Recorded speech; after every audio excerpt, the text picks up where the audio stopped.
Faturamento é legal. O difícil é você crescer o seu faturamento e manter seu EBITDA e lucratividade. O Brasil é um dos países onde mais quebra transportador e não deveria, porque o nosso principal transporte é modal rodoviário e deveria ser o paraíso das transportadoras. Sim. Só que a concorrência de querer ganhar todas as cargas quebra. Não saber fazer conta. O cara morre de pátio cheio, com carga lotada, depósito lotado, e a transportadora está quebrando, porque quando ele faz a conta do custo operacional do transporte brasileiro, o preço que ele vendeu o frete dele não paga. É porque o cara não sabe precificar o custo do pneu do caminhão, do motorista, a hora da multa, o processo trabalhista, o prazo, o pátio. O fato de você chegar para o teu funcionário e falar onde ele vai estar daqui 5 anos, que sua meta é crescer, sua meta não é parar de crescer ou comprar imóvel para alugar, teu negócio é indústria, você quer abrir filial nos Estados Unidos, você quer abrir filial na Europa, o cara fala, pô, eu vou estar junto com esse cara. Então, se você não mostrar isso pro funcionário, ele vai embora, te troca por... Meta quebra a empresa.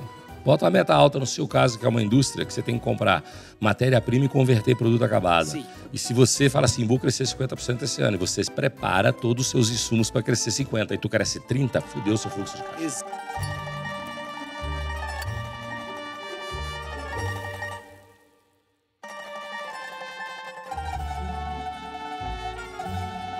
Amigo empresário que vende pela internet, está com dificuldade de aprovação no meio de pagamento? O sistema que te atende não responde rapidamente seus problemas? Ele não tem um helpdesk que vai te ajudar a vender mais? Eu tenho a solução. Conheça a Page. Page é a melhor plataforma subadquirente para você que vende pela internet. Se você quer vender mais pela internet, se você quer vender com mais segurança e você quer ser bem atendido com atendimento humanizado, vem para a Page. Clica aqui nesse link, conheça mais a plataforma. Eu tenho certeza absoluta que você vai migrar da onde você está para a Page. E aí, galera do Padrinho Podcast, eu estava meio ausente aqui, né? Mas agora a gente veio com um papo com o empreendedor raiz. Este cara eu conhecia há bem pouco tempo, mas a gente teve uma conversa de 40 minutos e ele começou a contar uma história para mim. Eu vou mandar um helicóptero te buscar aqui para você conhecer minha fábrica. E a gente ficou 40 minutos lá e aquilo fez um plim na minha cabeça, porque a história que ele conta é a história tradicional daquele cara que tem um sonho, começa a trabalhar e a empresa vai crescendo e ele atinge o sucesso. Um sucesso que ele não para de buscar, que é o sucesso da realização, da composição, que nem tudo é dinheiro, dinheiro é consequência dessa história. E para você, que é o público nosso do Padrinho Podcast, que é aquele cara que gosta de empreendedorismo raiz, de conteúdo de qualidade, que a gente não vende sonho, a gente vende realidade, a gente vende a teoria de Marco Aurélio, né? A vida está mais para luta do que está para dança, e tu escolhe lutar ou dançar. E aí eu tinha de trazer esse cara, e deu certo hoje. Apesar de morar aqui perto de casa, a gente quase não se encontra, mas deu certo. A gente se encontra na academia 99,9% das vezes. E aí, eu queria apresentar para vocês o meu amigo Marcos Marques, dono da Quito Plastics. Tudo bem? Tudo ótimo, irmão. É um prazer estar aqui, cara. Eu sou seu fã. Você é um cara que, admiro demais as coisas que você fala. A gente que é empreendedor mesmo, sabe assim, o nexo que tem de tudo que você fala. Obrigado, meu irmão. Eu sou falando de empreendedor para empreendedor, queria te dar um presente da Mínimo. Puta, vou adorar. Se você gosta do que é básico, bem feito, o Padrinho aqui só anda de Mínimo. Você quer ir treinar, tu vai com a academia, pra camisa da Mínimo. Você quer dar uma saída despojado, você tá de Mínimo. Você quer jogar um blazer por cima, demais. Fica sofisticado de Mínimo. Adorei. Porque menos é mais. Com certeza. Show de bola? Obrigado. Começamos bem já, obrigado. E aí, adorei. Eu quero ouvir, cara, Marcos, é o seguinte. Primeiro, antes de eu começar a te perguntar, eu quero ouvir a história empresarial, mas eu quero ouvir a sua história e depois a gente até fala de prazeres, né? Tá. Esse cara chegou aqui, a gente ficou falando de carro aqui pelo menos 40 minutos. São alguns prazeres que a gente tem na vida, ele contando as histórias, o que vale a pena, o que não vale a pena. Recebi uma aula aqui do que valoriza, desvaloriza, aonde você perde dinheiro, aonde você não perde. Então o papo é esse. A primeira pergunta é o seguinte, quem é o Marcos? Cara, eu sou filho de 2 portugueses, somos 4 irmãos. Eu sempre tive uma veia bastante empreendedora. Meu pai era um empreendedor de sucesso, fazia reformas em lojas. E aí eu fui trabalhar com ele com 14 anos. E aí, com 16 anos, eu já tinha o meu negócio ali, que era separado dele. fabricava forma de chocolate de plástico atrás da casa da minha mãe. E aí fui indo. Sempre tive uma veia, além de empreendedora, de muita curiosidade. Então eu batia para ver como tudo era fabricado. Sempre tive muito interesse por processos fabris, desde vidro até um carro, estamparia de lataria, injeção termoplástica. Desde criança, sempre quis buscar como aquilo era feito e sempre fui apaixonado por carro.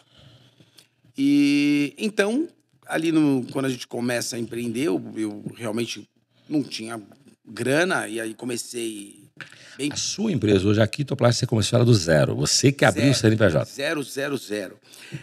Conta essa história pra gente. Eu quando tinha meus 18 anos, consegui comprar um Fusca 1600, dupla carburação a álcool.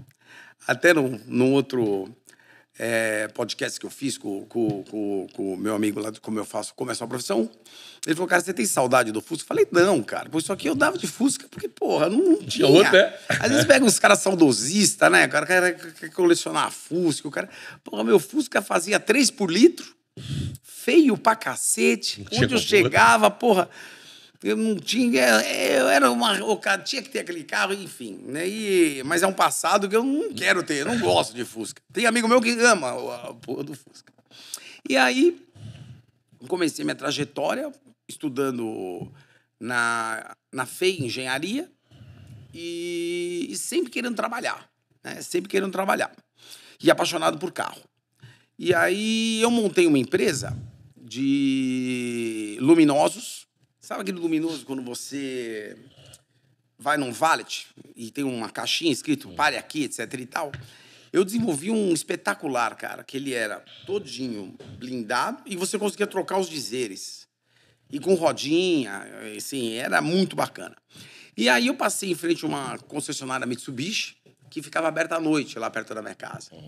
E aí eu era apaixonado pelos Mitsubishi da época, lembra? 3000 GT VR4, Eclipse, puta, aquilo era tudo nos anos 90, né, cara? Pra gente, pô, você olhava aquilo, puta, era fenomenal. E aí eu passei na frente da concessionária e eu sabia, tinha ido algumas vezes, eu falei, eu preciso falar com o dono, né, cara? Expertise de vendedor, você fala, não adianta eu falar com o gerente ou com o vendedor que vão me... Aí um dia eu sabia que era o dono, ele tinha um 3000 GT preto. Aí eu vi parado na concessionária, falei, vou falar com o cara.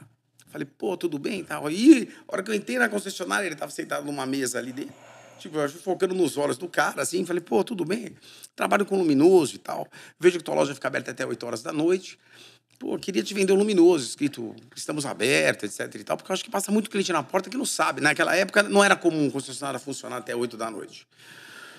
E aí, fiz a venda do luminoso pro cara e falei, cara, só que eu não vim aqui para te vender luminoso. Ele falou, por que eu vim? Não, queria trabalhar com você, queria vender carro aqui e tal. Ele falou, pô, mas você não tem a tua empresa? Eu falei, tenho, mas tô meio de saco cheio de fazer luminoso. Eu quero vender Mitsubishi. Puta, ele levantou e me deu a mão, falou, começa amanhã às 9. Não sabia nem meu nome.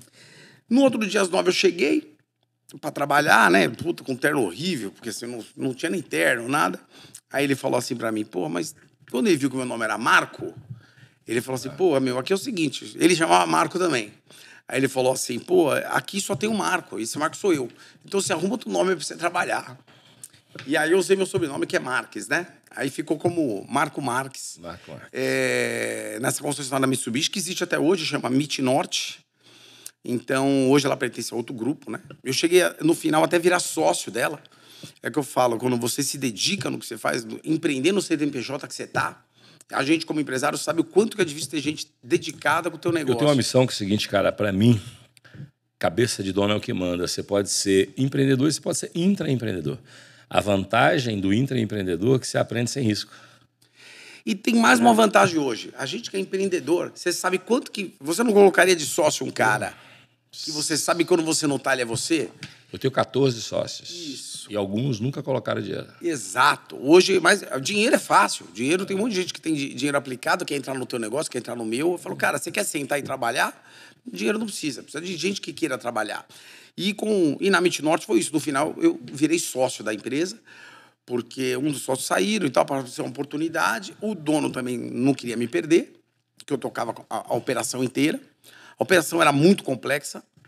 E o que me fez crescer demais, porque você tinha desafios absurdos, que o capital de giro ali você tinha que recebia carros que às vezes você tinha que perder dinheiro para vender e tinha que pagar na fábrica para conseguir emplacar os carros. Então você tinha um fluxo de caixa, eu pegava teu carro usado, às vezes você tinha me dava uma carta de crédito, eu só recebia depois que eu emplacava teu carro zero. Para emplacar seu carro zero, eu tinha que comprar teu carro usado e pagar o carro inteiro, porque o carro 0 km hoje, uma montadora, a garantia é o próprio carro. Então, todos os carros que você vê em concessionária é impossível de você emplacar. Você só vai emplacar a hora que a montadora cadastrar o chassi dele na base BIM.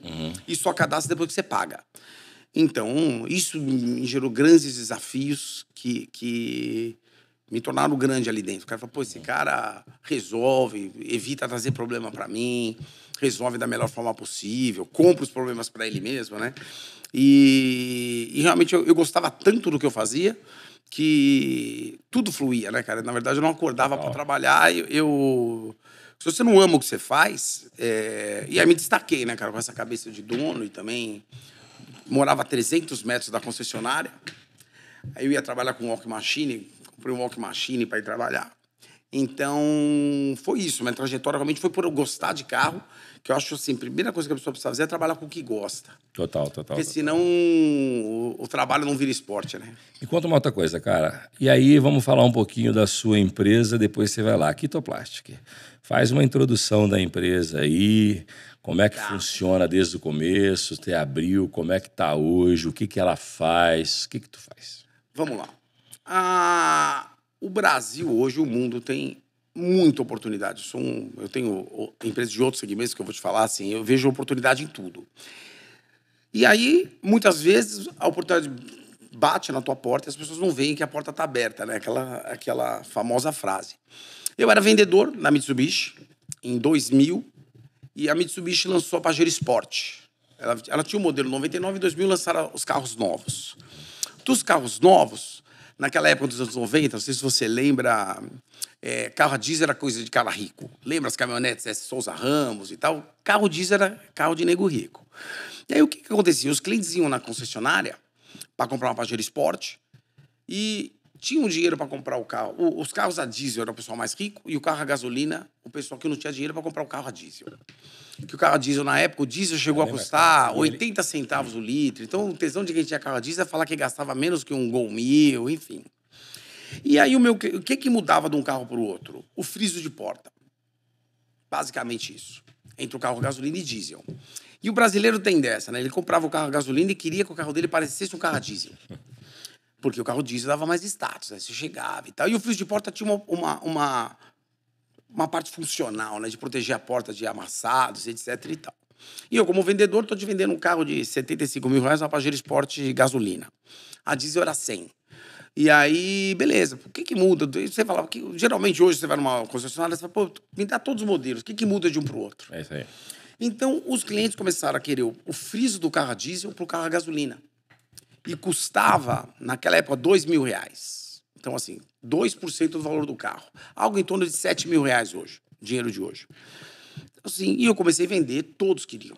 Então, das 10 Pajero Sport que eu vendia a gasolina, 8 colocava o friso do carro a diesel. Pagando 2% do valor do carro, cara. É 7 mil reais hoje. Falei, cara, vou ter que fabricar isso. Vou ter que fabricar. Aí, quebrei a minha cabeça, fiquei 6 meses, morava com meus pais ainda. Aí, o que eu fiz? Comprei os frisos do Japão, coloquei eles, depois de 6 meses de pesquisa, né? Coloquei eles numa bandeja de aço inox. Eu tenho os moldes até hoje. E ali eu joguei uma borracha de silicone, que secou. Quando ela secou, eu virei, e aí eu fiquei com o negativo daquele friso, do friso original. E aí eu fazia ele de resina. E por ele ser de resina, a diferença entre o meu e o japonês era que o meu era maciço e o japonês era oco. Só que o meu tinha uma grande vantagem, que como o meu ele era feito de resina, eu comecei a entregar pintado para as concessionárias. Então, eu pintei, e o meu era com dupla face a fixação, e o outro tinha que furar a porta e tal. Bom, resumindo, eu comecei a vender na MIT Norte, alinhado com o dono. Falei, pô, ele falou, cara, puta ideia legal, que não sei o quê. Falei, cara, eu vou vender aqui porque vem pintado. E aí a concessionária falou, é muito melhor comprar uma peça sua, que já veio pintada, do que pegar a japonesa, esperar chegar, ter que pintar. E aí comecei a vender para todas Mitsubishi de São Paulo, né? O friso da Pajero. O friso da Pajero. E aí, até brinco hoje com os diretores da minha fábrica, que eu falo, pô, ali eu ganhava dinheiro. Porque, assim, o meu preço de referência não era o custo do friso, e sim o custo do friso japonês. Então, assim, não importa que naquela época me custava R$50 o friso. E não tinha ninguém vendendo, só você? Eu sempre tive tenho até hoje. Para mim não existe um mais ou menos, tem que ser perfeito. Então você colocava no carro, você nunca ia saber se era japonês ou era minha, porque depois de instalada a peça era perfeita. E as concessionárias começaram a preferir a minha pela facilidade de instalação e por vir pintada, e custava metade do preço. Então minha base era R$2.000, eu vendia por R$800. Então, e me custava 50. Então, assim, eu podia falar, pô, R$50, puta, eu vou botar mais de 30%. Não, se o meu concorrente está 2.000, o Sport custou 50. Eu vou vender por metade do preço, já está muito bom. E aí, o que eu fazia? Só que a produção era 60 frisos por mês, eu conseguia. Porque demorava 12 horas para secar a resina.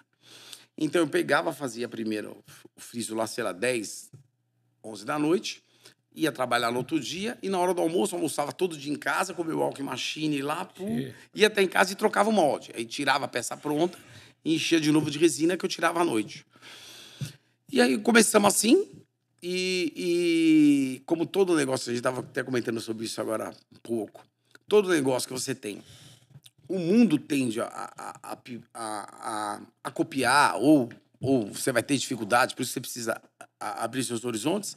Em 2002, a Mitsubishi começou a mandar todos os carros com friso, todos. Gasolina e diesel. E aí eu falei, poxa, meu negócio acabou.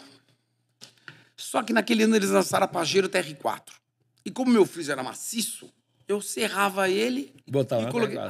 Aí que explodiu de vender, cara. Aí, porra, porque a Pajero TR4 eu fabricava não só o friso, aí comecei a fabricar uma capa de step. Lembra a Toyota RAV4, 2001? Sim. Quando o primeiro aqui viu aquela capa de step na cor do carro. Sim. Eu olhei aquilo, falei, era linda. Falei, vou ter que fabricar para Pajero. Aí montei, puxei até meio que o mesmo design, inspirado na capa da RAV4. E essa peça depois a Mitsubishi do Brasil homologou. A Mitsubishi do Brasil hoje foi meu primeiro cliente, né? Eles viram todas as peças que eu tinha. Você ainda presta serviço para ele, não? Até hoje. Até hoje. Visitei a linha de produção deles a semana passada.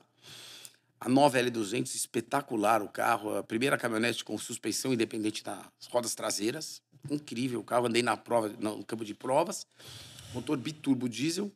E a gente fabrica hoje para eles carregadores de indução, que é um braço eletrônico que eu tenho para todos os carros, né? Os Eclipse Cross saem de linha. Fora toda a parte de acessórios, todos os frisos são nossos lá desde... O Eclipse saiu de linha? O Eclipse, hoje é Eclipse Cross, né? O Eclipse automóvel saiu, como o Lancer Evolution saiu. É uma pena, né, cara? Eles tinham quando eles falavam em carro esporte nos anos 90, só tinha Mitsubishi, né? Só tinha Eclipse, eu tive 3000 GT VR4, puta, cara, aquilo eu tenho um amigo, Marcelo, ele tem um Mitsubishi Eclipse, eu não sei qual deles que deve ter 3.000 km rodadas. Ele comprou zero, nunca usou, e largou na garagem, ele não usa por nada, ele só leva para dar uma lavada, ligar motor e tal, porque quando ele comprou era garotão e as coisas andaram bem para a vida dele, e ele falou, vou guardar isso para o resto da vida. E fica lá, só raridade. É raridade. Raridade. Se ele quiser vender, eu compro. Exato, raridade. Esse Eclipse aí é raridade, demais. E aí, as coisas começaram a se desenvolver, eu aí virei gerente da concessionária, diretor, depois sócio, foi uma carreira até que de 8 anos. E aí, a fábrica começou a ganhar um pouco mais de corpo. E aí eu decidi sair da concessionária e abrir só Qual ano era? A fábrica eu abri em 2000, atrás da casa da minha mãe, foi o primeiro ano. E aí, quando eu saí da concessionária, foi 2005. Aí fui me dedicar integralmente só à fábrica. E aí, puxa, foram várias dificuldades, cara, várias. Porque aí eu comecei a fabricar peça para outros carros, né? Hoje a gente fabrica para 18 montadoras. Então, tudo teve um começo lá atrás. O mercado, quando a Toyota trocou o Toyota Corolla, lembra do Brad Pitt, aquele Corolla que o Brad Pitt, que era o garoto propaganda, de 2002 a 2008. Quando foi em 2008, eles lançaram o modelo 2009 sem friso. E aí eu fiz um friso ali, o processo fabril que eu tinha, assim, eu não tinha dinheiro para fazer molde de injeção, que é caríssimo. Falei, cara, como é que eu vou fazer o friso desse Corolla, cara? Puxa, eu peguei a placa que eu fabricava, a capa de step, cortei a placa em tiras, serrei e tal, fiz o formato do carro, escrevi Corolla em silk screen e fui numa concessionária vender. Cara, o negócio estourou de um jeito. Que, assim, eu não dava conta de fabricar. Nessa época, a minha capacidade de fabril era de 2.000 jogos de friso por mês. Então, eu atendia Mitsubishi e Toyota. Toyota ainda como peça do mercado paralelo, né? Assim, não era homologado ainda na Toyota. Tanto é que, depois, quando me copiaram, o friso, a superfície dele, como você falava, era plana, assim. Não tinha um design. Mas ele era plano porque eu fiz com em cima de uma placa cortada em tira. Não tinha como ser arredondado. E o pessoal me copiou até hoje. Você vai ver friso totalmente chapado. Mas feito por injeção, termoplástico. Mas o cara falou, meu, não sei porque é plano. Mas vamos fazer... Mas vendeu? Vamos fazer igual do cara que vendeu. E aí que eu te falo, eu também acredito muito em Deus, cara. Então eu acho que as dificuldades, assim, trouxeram grandes soluções para mim.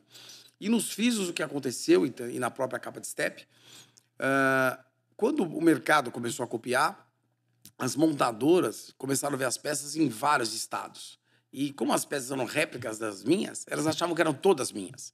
Então a Ford, quando me contactou, primeiro mandou uma notificação que eu não podia fazer a capa do EcoSport, escrito EcoSport, que eu fiz a capa rígida da EcoSport. Só que começou a ver um monte de empresa, uma no Paraná, outra... E achou que era você? Achou que era ele. Eu falei assim, meu, esse cara tá bombando. Ou a gente para ele, ou a gente começa a comprar dele.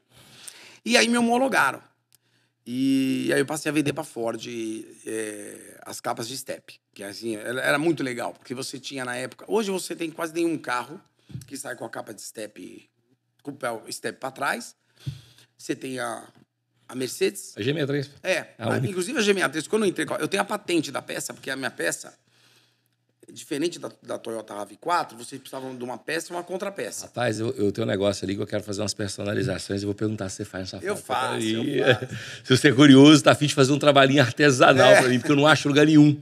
Mas nós vamos depois conversar. Então vamos fazer. E aí eu fiz uma patente da minha capa de step que ela consegue abraçar o pneu numa peça só.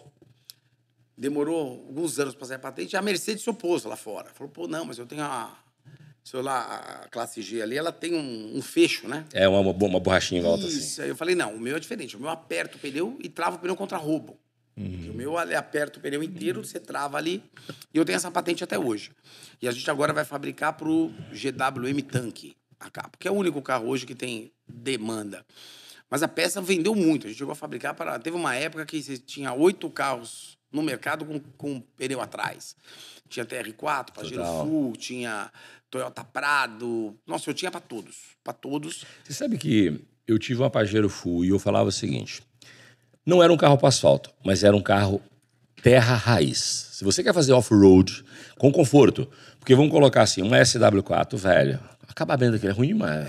Desculpa, Toyota, velho. Como é que um cara vende um carro daquele por 400 pau e alguém conta, velho? Que parece uma carroça. Sim. Agora, você pegava a Pajero Full, por dentro ela estava mais parecida com a Land Rover e por fora ela era raiz. Mas por dentro você tinha bancão, você tinha tua forração em couro bonita e tal. Tudo bem que eu sei que é o conceito da SW4, né?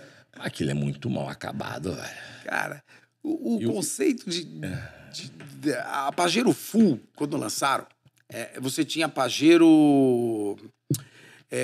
qual era o nome daquele carro? O carro quando venceu o Paris-Dakar. Sim, era o mais... Em 98. E aquele carro, a Pajero Full foi inspirada naquele carro. Então eu fiz muitos rallies. Eu participei de vários rallies pela Mitsubishi. A Mitsubishi tem até hoje, chama... Parou de fabricar as Full, né? Parou. Mas ela era a mais luxuosa desses raízes. Cara, é assim, a Pajero Full, a suspensão dela não tem nada igual. Aquilo lá, a gente desmontava na concessionária as bandejas, a chapa é de 4 milímetros, assim, é muito parrudo. Quem tinha um carro era muito fã do carro. Eu sou um fã... E para a estrada de terra aqui, não, né? Assim, no asfalto, acho que ela capotava fácil. Não tinha muita estabilidade. Cara... Agora, na terra, aquilo era raiz demais. E o conforto dela era muito melhor do que as Toyota da vida. É porque ela era mais... Quando lançaram em 2000 esse carro, o carro era 10 centímetros mais largo que o Toyota e a suspensão independente nas 4 rodas, com umas bandejas. Aí quando eu ia vender ela para os clientes, eu falava assim, cara, sobe aí. Aí eu tava descendo a rua da concessionária assim, eu pegava e subia na guia. Subia na guia. Só que eu tinha uma manha, tinha uma guia meio baixinha, assim, quando o cara olhava pra guia, a guia já tava assim. Né? Eu pegava, subia ali, pum, na guia, com o carro andando e descia. Falei, cara, já viu algum carro que você nem sente que subiu na guia? O cara sai impressionado, né, cara? Na época que começou os ABS, controle de estabilidade, então, puta, freava e tal, o carro, o cara sentiu quanto aquele carro parava. Realmente o carro era uma referência de tecnologia naquela época. Tal, era. E o conforto por dentro, porque assim, os concorrentes não tinham o luxo que ela tinha por dentro. Então, e era demais, 7 bancos. Puta, era muito legal. Eu assim, para vender aquele carro... É legal quando você vende um negócio que você acredita, né? Sim. Que é legal mesmo. Puta, esse cara vai comprar, vai me ligar da praia, falando, mano, puta, subir um torque para subir a serra, que demais. Então, assim, é legal quando... Eu só consigo vender também o que eu acredito, cara. Assim, produto ruim, eu tenho dificuldade. Tinha dificuldade para vender. Então, tinha algum outro produto lá, falava, puta, isso aqui, cara, ó, você pega muita serra, cara, então não vai nesse motor. Tem que ser no 3.5, você vai passar nervoso com esse 3.0 aí, cara. Então, eu sempre... E aí você cativa teu cliente, né, cara? Quando você... É o que você diz, quando o dinheiro vira consequência do teu trabalho... Total. E assim, e quando eu ligava para você, pô, Lázaro, tudo bem? Aquela Pajero que você tava vendo comigo e tal... Porra, Marcos, obrigado, mas eu comprei na... Nosso concorrente maior era a Brabus, que existe até hoje. Comprei na Brabus o carro. Porra, Lázaro, parabéns, cara. Você comprou um puta de um carro, que espero que te dê muita sorte. Quando você for trocar, vou estar aqui. Mas, cara, o cara quebrava o carro. O cara vai falar que eu não comprei com ele. Então, assim... E eu ficava feliz mesmo, né, cara? Então, porque o dinheiro ali era consequência, não tinha como não vir, né, cara? Você trabalha apaixonado pelo que você faz, o dinheiro, você sabe, vem, não tem jeito. Né? E me conta uma outra coisa. Aí você começou lá, saiu, foi de full, entrou lá pra dentro. Sim. Os primeiros desafios que te fizeram pensar em desistir antes de chegar ao que você chegou hoje. Cara, foi assim. Por isso que eu acredito muito em Deus. Aí teve uma época que eu peguei, fabriquei a capa de step do CrossFox e fui numa concessionária vender. Pô, só que eu era dono da concessionária, né? Eu usava de terno, etc e tal. Me investi e fui na Marte Veículos, aqui, Volkswagen. Cara, o comprador da época me deixou 1h30 sentado esperando pra eu vender. E eu fui com a capa na mão e tal. E quando você é apaixonado pelo produto, eu falei, cara, dá uma olhada nisso. Pô, pintado na cor do teu carro, escrito CrossFox, protege o step de roubo e tal. Cara, quanto custa? Na época era R$400, R$399. Cara, você tá louco. Eu pago R$30 em capa de lona. Falei, cara, mas é diferente. O meu é plástico, ABS, é pintado, etc e tal. E aí eu peguei e falei, puta, liguei pro meu ex-sócio, né, da concessionária. Falei, porra, meu, tô pensando em voltar pro ramo teu aí de carro e tal. Ele falou, e ele já era meu amigo, né, cara? Falou, porra, não, vamos conversar. E aí, o que aconteceu na época? O mercado dos Mitsubishi na época estava muito favorável. Então, assim, quando tá vendendo, até a gente fala, né? Quando a empresa, quando ela para de vender, você precisa de grandes gestores. Quando a empresa está vendendo muito, todas as deficiências dela não aparecem. E aí eles tinham lançado a nova L200, aquela redonda, e tava assim, cara, o vendedor só tirando pedido, brother, só tirando pedido. E aí o dinheiro entrando pra caramba, não precisava de um grande gestor ali na concessionária. E aí, beleza, isso fez com que... Eu falei, cara, beleza, pra eu voltar a ser como sócio, eu voltaria para ser diretor, gerente, etc e tal. Mas acabou não dando samba. E eu falei, cara, não tinha pra onde correr. Ou vai. Não tinha plano B. Não tinha plano B. Ou faz o negócio dar certo ou fodeu. Não tinha plano B. E ele brincava comigo assim, cara. Falou, cara, e você sabe, você não consegue nem emprego de vendedor, porque o gerente, a hora que ele te entrevistar, ele sabe que vai perder o emprego dele. Então, ele nunca vai te contratar. Falei, pô, porque assim, quando você fala com propriedade do que você conhece, de vendas, né, cara, de carro, etc e tal. Então, aí eu tive que me dedicar à fábrica. Mas o grande boom que me tirou do problema ali de vendas foi o lançamento do Toyota Corolla, em 2008, né, modelo 9, quando ele ficou sem friso. E aí, meu friso tinha um processo fabril totalmente manual. Eram chapas de plástico cortadas em tira. Só que eu pintava e ninguém... Ele vinha de fábrica sem friso e você botou o friso da porta dele. E aí era um carro que vendia muito, Corolla sempre vendeu muito, cara. Até hoje, né? Até o pessoal brinca, né? Que a BYD queria um carro pra brigar com o Corolla. Não tem como brigar com a Toyota, assim. É melhor deixar eles... Quietinho lá. Sempre vendeu muito. E aí, quando eu comecei a oferecer para as concessionárias o Friso, um distribuidor veio até a mim, falou, cara, eu vou comprar tua produção inteira. E eu vou distribuir no Brasil. Falei, beleza. E como eu já estava na capacidade de Fabril sucumbida, falei, beleza. Aí eu me dedicava só a fabricar e essa empresa vender. Mas eu sabia que um dia aquilo ia sucumbir, né? Quando você dá a concentração de faturamento para uma pessoa, para uma empresa, em qualquer ramo, né? Isso aí em qualquer ramo você vai ter problema. E aí, com o tempo que eu tinha de sobra, eu comecei a plantar em outras montadoras. Aí comecei a visitar a Mitsubishi, visitar a Nissan, enquanto essa empresa comprava a produção inteira da Toyota, do Toyota Corolla. Aí quando demorou... Aí quando me ligavam outras empresas para comprar de mim, eu falava, cara, se você quiser, liga para aquele distribuidor. Mas não era porque eu não queria vender para você, porque eu não tinha como fabricar, já estava no limite. Já estava no teto. Então, os caras falaram, beleza, você não vai me vender, eu vou procurar quem fabrica. E aí começaram a me copiar, demorou 8 meses para os caras começarem a me copiar. E aí o cara que me copiou, hoje trabalha até para mim, que tem uma empresa terceirizada que quando eu preciso de algumas pinturas ele faz para mim. Ele botou um preço muito barato e o friso do Corolla acabou viralizando com o mesmo design que o meu. Ele copiou exatamente o meu na época. Isso que ajudou demais também, porque a Toyota, quando viu, falou, puta, o cara tá decolado. Tem friso do cara na Bahia, tem friso do cara em Manaus, tem friso do cara no Paraná. Então, assim... E aí, porque o cara copiou exatamente o meu design. E aí fez com que eu me aproximasse da Toyota. E hoje a gente fabrica mais de 75 peças para a Toyota no Brasil, né? Show de bola. Então, as coisas foram crescendo na velocidade que tinham que crescer, porque fabricar peça para automóvel você precisa ir ganhando credibilidade com as montadoras, né? Então, à medida que ele vê que você é um responsável, que você não dá dor de cabeça, que você cumpre o que você trata, etc e tal, o negócio cresce. E outra coisa, me conta o seguinte, qual foi o momento de virada? Você falou assim, cara, primeiro você começou meio artesanal, né? Sim. Quintal, sim. Aí você foi dedicar, cresceu mais. Qual foi o momento de virada? Você falou assim, agora literalmente eu tô rico e literalmente não tem mais volta, não. Agora é só para frente e não anda mais para trás. Cara, Ano, mais ou menos, e qual o motivo? Ou já foi nessa época do Corolla? Eu acho assim, cara, eu sempre tive comigo, sempre fui muito controlado financeiramente. Então, assim, e eu sempre me inspirei em pessoas muito capacitadas, né? Assim, minhas referências são muito altas. Então, até hoje eu não me sinto que eu tô numa posição boa, eu acho assim, porque as minhas referências são pessoas, são administradores que... Grato sempre Exatamente. Conformado nunca. E Grato assim, sempre conformado nunca. E outra coisa, você tem que sair da zona de conforto. Qual? Eu nunca achei ela, nunca né? achei. Entendeu? A gente sempre quer mais. Eu acho que tem gente que pensa assim, isso é ganância. Não, cara. Não isso é gratidão pelo que você tem, mas sempre buscando o melhor que você pode fazer todo o tempo. Então, Todo o tempo. Aí você não tem parada. Mas não tem pelo seguinte, hoje a gente montou uma cabine, abrimos mais uma fábrica, uma cabine de pintura automatizada. Então, assim, fechamos um contrato agora com a Honda de Manaus Motos. Mas teve uma virada, conta, lembra daí? Assim, você falou assim, puta, agora eu tô bacana, tomou um choque.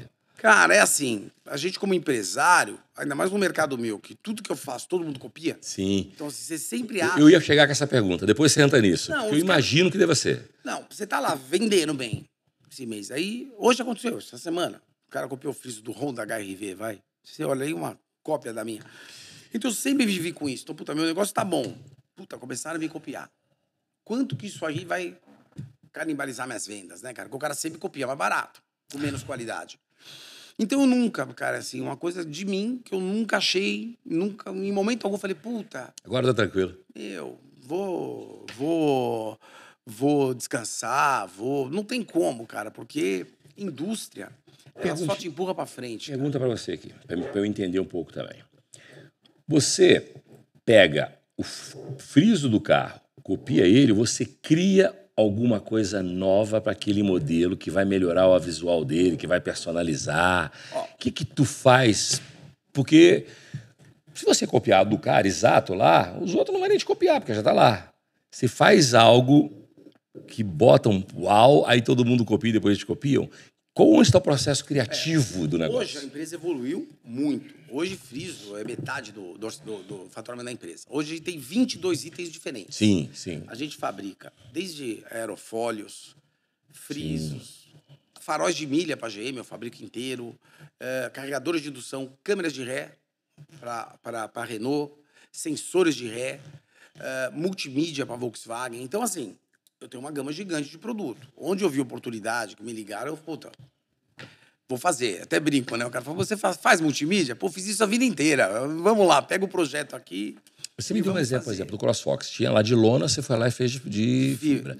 Então, isso é um processo criativo. Sim, exato. É porque não é tão difícil você entender. A gente que tem... Você vê os carros importados hoje que lançaram tendências. Então, assim, a gente fabrica hoje antena Shark. Quem inventou a antena Shark foi a BMW, lá atrás. Então, geralmente, tudo que as Mercedes, BMW, Porsche faz nos carros, antena Shark é aquela, os outros carros vêm para... Todo mundo quer. Então, a seta no retrovisor, quem inventou foi a Mercedes em 96, a antena Shark, quem inventou foi a BMW em 98. Então, se você olhar hoje num carro popular, tem seta no retrovisor e antena Shark. Então, o que a gente... O fato de tirarem os frisos de todos os carros, hoje nenhum carro sai com friso de fábrica. E se sair é meu, vai. O Corolla tem uma série especial que sai com o nosso friso. Então, assim, foi da Porsche. A Porsche, quando lançaram a Porsche Cayenne em 93, você tinha aqueles carros cheio de friso, etc e tal, para-choque de duas cores e tal. A Porsche veio com a Cayenne com a porta lisa. E aí virou uma tendência de design e todo mundo começou a projetar carro com porta lisa. Lembra os Opala Diplomata? Tinha um friso desse tamanho na porta e tal. Aquilo em 89, 90, 92. Puta, chegou em 93 e vem uma tendência de os carros ficarem com as laterais limpas. E aí, no Brasil, você tem o aspecto de proteção, porque você tem ali as vagas apertadas e design, né? Então, hoje, algumas peças a gente recebe design pronto do Japão, caso de Honda, Toyota e Nissan. Novo Nissan Kicks, agora a gente está fazendo os frisos, tapetes, apliques e tal. Mas a maioria, a gente tem um estúdio de design nosso que faz, junto com a montadora, que design, cara, é um negócio muito bacana. Quando você põe dois designers automotivos para conversar, os caras profissionais, é que nem conversa de advogado ou médico. Os termos que eles usam são bem diferentes, né? Ele fala, pô, acelera essa curva, o highlight disso não tá bom. Então, assim, a gente teve que profissionalizar os desenhos, né? Então, mudou muito. Hoje, assim, a gente tem as ideias, porque a gente visita várias feiras no mundo inteiro. A maior feira de acessórios do mundo é o SEMA Show em Las Vegas, que acontece todo ano. Então, você vai lá, sei lá, tem mil ideias, mas que dá para aplicar no mercado brasileiro com volume, preço e tal, são 2% que você traz para cá. Então, hoje, um dos produtos mais tops que a gente fabrica hoje, que a gente é líder, é em tapete injetado em TPE, que é uma borracha sintética. Então, todos os tapetes da Jeep são nossos. Todos. Mas eu não inventei aqui, só que veio dos Estados Unidos. Eu nacionalizei os tapetes do Jeep Commander e Jeep Renegade. E o processo fabril, por que é bacana? O ferramental de injeção é muito caro. Custa por volta de R$1 milhão por carro. Então, o mercado paralelo não vai te copiar. Então, quando você vai ter uma ideia de fabril hoje, se você fizer um negócio que é simples para você fabricar, barato, em termos de ferramental, vão te copiar facilmente. Então, a gente hoje fabrica frisos com 3 cores diferentes e tal, para ficar cada vez mais difícil do mercado copiar. Por que eu estou te perguntando isso? Por exemplo, tem umas empresas que surgiram, não sei se é recentemente, mas para mim elas ficaram as mais visuais recentemente. Por exemplo, a Urban. A Urban, ela fabrica um monte de acessório para carro de alto luxo e, se precisar, preparação de motor. Se você pegar uma Defender que não é Urban e uma Urban, a Urban chega a custar 800 mil mais caro do que a não Urban. Aí você pega a Mansory. Que aquilo, irmão, o carro daquele custa 2 milhões mais caro, só porque é Mansory. E é o quê? E a Mansory acho que é só acabamento, né? Sim. Não é motor. De carbono e tal. Você pega uma Brabus da vida, é 2 milhões e meio mais caro do que a outra, já é mais 3. Por quê? Porque aí tudo bem, tem preparação de motor, suspensão, roda, aí vira outro carro, né? Sim. Porque só tem a lata do original, o resto eles mudam tudo. Mas essas marcas, cara, de uma hora para outra, elas começaram a fazer essas personalizações de coisa mundial. A Urban eu nem conheci há pouco tempo. A Urban faz Audi, ela faz Land Rover, ela faz Mercedes, ela faz BMW.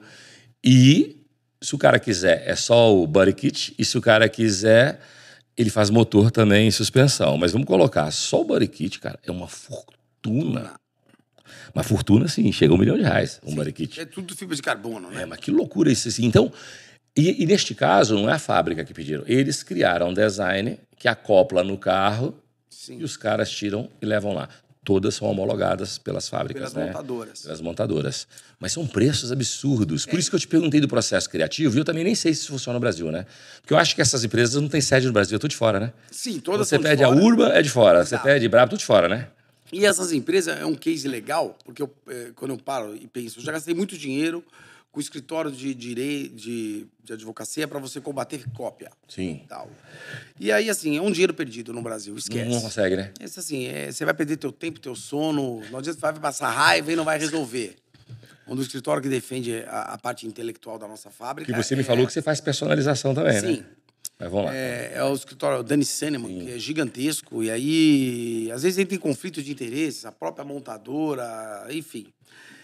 E esses body kits que você vê da Urban ou da Brabus são muito copiados no mundo inteiro. Eu, quando vou para as feiras da China, você vê... De $30 mil. Inclusive, tem não vou falar o nome dele, mas tem um amigo nosso do grupo que ele tem todos. Ele importa da China os kits. E então, bota nos carros dele, aí acha que é igual. Ele tem a Defender, ele tem a G63, tem todos com os kits chineses, né? E assim, eu acredito assim, uma Urban, o cara que compra uma Urban, como uma Brabus, não é o cliente que tá querendo botar um body kit para passar, que pensar que é um outro. Fica igual, é o mesmo cara que usa o Rolex falso. Isso, exatamente. Entendeu? O cara que bota o kit da China é o cara que usa o Rolex falso, é o picareta. Isso. Entendeu? Não sei se é picareta. É o econômico demais. Porque assim, e geralmente o cara tem grana para comprar, isso que eu tô mais inconformado. Também mas sabe aquela coisa de levar uma vantagemzinha e tal? O cara chegou para mim... Você falou uma coisa certa. Eu fui jantar um dia com um cara e eu gosto de relógio, você também gosta. Aí eu tava nele e falei, rapaz, como é que você conseguiu esse Rolex Daytona, que era uma série super especial? Eu falei, eu tô há 5 anos na fila dessa porra, não chega pra mim e tal. Aí ele me deu, né? Falei, consegui e tal. Peguei. Se não sei se você sabe, mas se for o GPT... nova tecnologia, ele fala se é falso, se não é falso, se é réplica, ele consegue falar assim. Aí eu botei o GPT falou assim, olha, esse relógio não me parece ser um original por causa disso, parece uma réplica perfeita. Eu olhei e falei, você tá de sacanagem. Eu falei com o meu amigo, falei, que porra é essa, velho? O relógio falso, aí deu risada. Aí ele falei, bicho, tem coragem? E ele tem muito dinheiro. Muito. Eu falei, você tem coragem, velho? Ele falou, no meu pulso ninguém imagina. Pô, mas eu acho isso muito louco, velho. Eu acho isso o cúmulo da picaretagem. Eu fui pra China outro dia e lá tem umas réplicas de bolsa. Sim. Aí, porra... Aí um amigo meu pediu pra trazer uma bolsa pra esposa dele e tal. Eu falei, cara, eu não vou trazer. Não vou trazer. E aí ele conseguiu o contato do cara que me atende na China e mandou entregar no meu hotel uma bolsa da Saint Laurent. Falei, cara, a bolsa veio com nota fiscal, cartão o papel do cartão de Hong Kong, como se tivesse comprado na loja. Falei, cara, não vou trazer, vou deixar no hotel. Muito pela do cara que trouxe, parou aqui no aeroporto. Pegar ele. Aí a mulher falou assim pra ele, cara, você pode recolher os tributos em cima da bolsa. Não, mas a bolsa é falsa. Falei, então, ou você assina o que você tá trazendo coisa falsificada, ou você paga o imposto. Falou, então larga a bolsa aí. Então, assim, coisa falsificada, eu acho assim, eu nunca gostei. Picaretagem. Porque também é o seguinte, um Rolex, um relógio bom que você tem, vai ficar pro teu neto, né, cara? Os caras não têm essa cabeça. O que não Alguns valorizam. Não, e valoriza, e assim... ele é inquebrável, né? Assim, eu tenho um Rolex daqui a 10 anos, vai ficar pro meu filho, vai ficar pro meu neto. Então, assim, eu sempre gostei muito de coisa original, de coisa perfeita. Eu acho absurdo. O cara fala assim, e esse cara tem dinheiro pra comprar. O original ele pode comprar 100. E o bicho tava com pirata no pulso. Mas tem muita gente assim, né, cara? E aí vai louco isso, bicho. Pô, não, porque não faz sentido comprar caro. Não faz sentido um cara com dinheiro daquele usar um trem falso. Sim. Meu amigo, eu prefiro não usar. Você nunca vai me ver com nada falso. Eu jamais compraria um body kit pra fingir que o meu carro é um carro que não é. Sim. Nunca. Porque assim, em algum momento, ele vai soltar, ele vai trincar, porque você não passou pelos testes que... E quem manja Quem manja... de longe. O cara vai de falar... longe. Entendeu? A própria Defender, ela tem em cima do teto 4 faróis de milha, o kit Urban. Sim. E às vezes eu vejo os caras falando, não, o cara não vê que isso aí tá torto. O cara tem um kit desse no carro de 1 milhão, pô. O cara vai lá e bota um kit de 1 milhão. O cara fala, porra, cara... Então, assim, a gente tem que ser perfeito o negócio. Vai fazer, faz direito. E aí, galera, se o seu problema é engajar o time, oferecer pacote de benefício, você tem que conhecer a multiassistência do Grupo Bom Pastor. Grupo Bom Pastor, 40 anos de experiência oferecendo agora uma multiassistência. Você tem todo tipo de benefício para o seu time. Se você tem um funcionário ou 100 mil funcionários, você tem um pacote perfeito, customizado e adequado à sua realidade. Preço justo, com atendimento exclusivo e personalizado. Multiassistência Bom Pastor, você tem seguro alto, pet, telemedicina, odontologia, funerária, você tem tudo lá dentro para poder dar um pacote de benefício perfeito para engajar o time do colaborador. Se o seu problema era engajamento, cultura, seu problema está resolvido. Vai nesse QR Code e conheça mais. E aí volta lá. Você, além de você fazer para a montadora, você tem um laboratório criativo.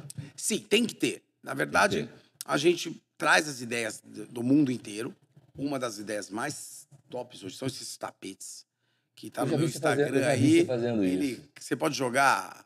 Eu não inventei. Pra limpar, você tira ele e bate, acabou. Você tira ele. Ele é formado uma bandeja, então pode cair até 1 litro de água que não vai cair no teu carpete. E já é usado lá fora. Ele foi inventado lá fora, porque em países que tem neve, pensa que você pisou na neve. Quando você for para dentro do teu carro, a neve virou água. Se teu carro tiver um tapete de carpete, imagina o fedor durante o inverno, daquele mofo. Então, o tapete é muito higiênico, cara, é muito higiênico. É muito legal. Ou seja, puta, você lava ele, a borracha dele, como é sintética, que é um TPE, você seca ali, ele seca em 1 minuto. Aí você põe de volta no teu carro. E o formato dele, né? Então, o design que você consegue... E a gente tem que tomar cuidado. Esses dias eu saí e a minha mulher queria até me matar, né? Eu saí no carro da minha mulher e um amigo me deu um kit de carne para churrasco, assim, uns 5 quilos com wagyu de presente. Eu falei, puta, obrigado. E ele me deu na sacola. Eu botei em cima do banco do carro dela e esqueci a porra do negócio lá, velho. E ela ficou uns 5 dias sem sair no carro e ficou 5 dias a carne apodrecendo lá dentro do banco. Você imagina o cheiro, irmão.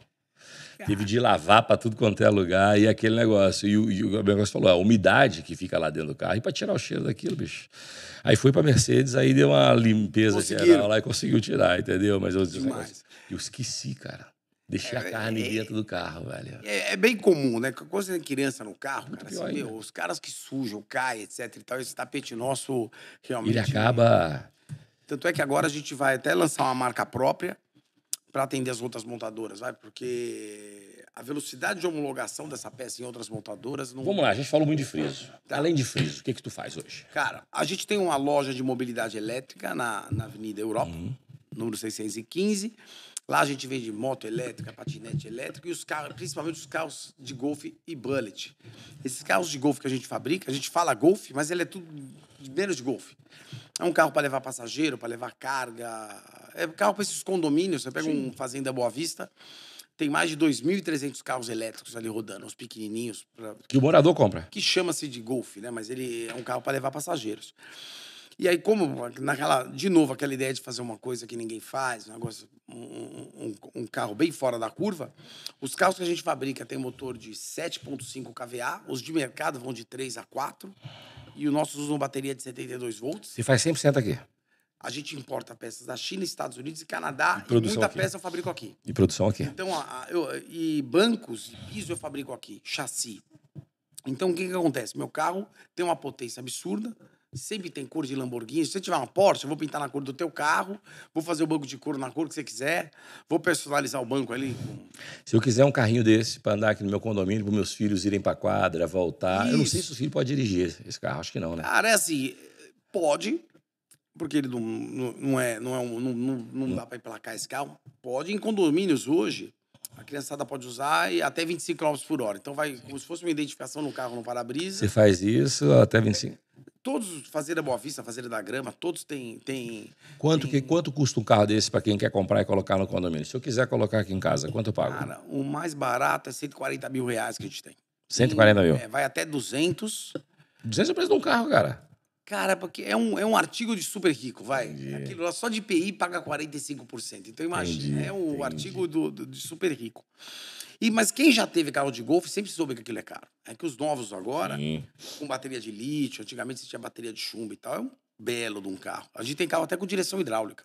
É, Que não é que hidráulica, maneiro. desculpa, elétrica. Sim, elétrica. Elétrica. E me conta uma coisa, por Ônibus exemplo, elétrico. duração de bateria também é boa. Espetacular. Assim, as baterias de lítio hoje, assim, a evolução é surreal, cara. Assim, você acha que eu vou pra China, como eles trabalham ali, porque você tem, as fabricantes de bateria de lítio, você tem a KTL, que é uma das maiores, fabrica os módulos.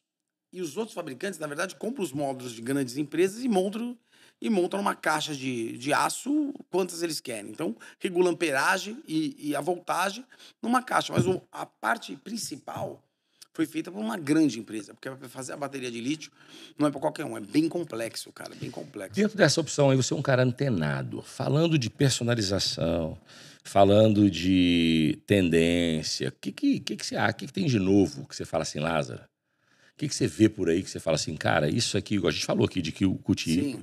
Vamos lá, nós estamos falando para os muito ricos. Kit Urban, a Brabus, a Mansory, são coisas que eu acho que isso não volta para trás nunca. Esses caras Sim. são mundiais, globais. Outro dia eu vi uma reportagem no YouTube mostrando esses caras, essas fábricas, são coisas assim. Eu imagino. São troços que você fala, pelo amor de Deus, né? Sim. Até porque o preço, né? Se não for bom, ninguém vai conseguir pagar isso. Com certeza. E essas tendências, tendência de personalização, tendência... O que você vê de tendência no mercado?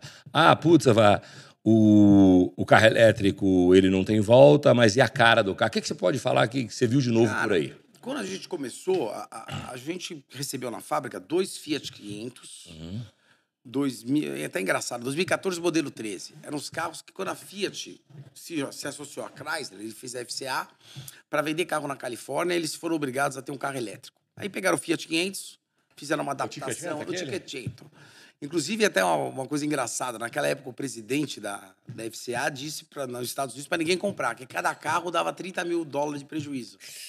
E aí esses carros vieram para a Fiat aqui, e eles iam scrapear 8 carros que rodaram aqui com os diretores. A gente acabou comprando 2. E depois agora a gente comprou um modelo 2022, que é um modelinho novo, para entender a tendência. Entender a tendência. Então, a gente tem carros ali de teste de carro elétrico na fábrica. O carro elétrico, eu acho assim, cara, eu uso de vez em quando para testar. E é engraçado, porque ele é diferente do carro a gasolina. O carro a gasolina, você sai com ele com um quarto, meio tanque, você sai. Você vai sair agora, tá um quarto. Você fala, cara... Eu vou você, Seri. O carro elétrico, você só sai com ele com 100. Você nunca vai. Então, assim, você chega na tua casa, aquele negócio, putz, se tiver 60, 70, você vai plugar. Porque, assim, você não consegue sair com ele... Processo mental. Você não consegue, cara. Você fala, putz, isso aqui vai parar, se eu pegar um trânsito, ar-condicionado. Então, assim... Eu acredito, na China é muito bacana que assim, os carros elétricos todos usam placa verde. Então, quando você vai para a China, para Xangai ou para Hong Kong, é legal você ver ali os carros com placa verde rodando. Mas a China evoluiu muito com o carro elétrico, porque eles tinham um problema de poluição. Nunca foi preço de gasolina para os caras. Nunca. E realmente tinha. Lá atrás É o país que ainda mais polui no planeta. É. E agora está poluindo muito com o despejo das baterias. Sim. O legal da bateria, na minha opinião, são para carros de trabalho. Então, assim, você tem um caminhão elétrico, ele tem uma rota determinada e à noite não trabalha. Você não vai receber entrega do Mercado Livre aqui à noite, concorda? Então, assim, o carro vai passar a noite carregando e durante o dia ele trabalha com uma rota determinada que não tem como... O agronegócio está usando muito o elétrico? Cara, o agronegócio é assim, você pegar um trator elétrico, assim, não faz muito sentido, cara. Mas porque, as assim, máquinas estão usando muito, sabia? As colheitadeiras, já tem muita máquina elétrica. Pode ser. Os carros do uso dentro, eles já estão usando por uma questão de custo. As colheitadeiras, outro dia eu estava vendo uma reportagem que chega a ter 50% de economia. Então, aquilo, como ferramenta de trabalho, eu acho que deve ser uma tendência sem volta, não é? Cara, vai depender do pós-venda. De tudo que você comprar elétrico. Né? Porque assim, eu tenho uma Hammer elétrica. Você falou, a gente estava conversando aqui, o sofrimento que é você vender o troço elétrico. E aí o meu carro, pô, eu comprei do Felipe Tito. Sim. Gente boa demais. E assim, cara, deu um problema ali, você deu uma luzinha no painel.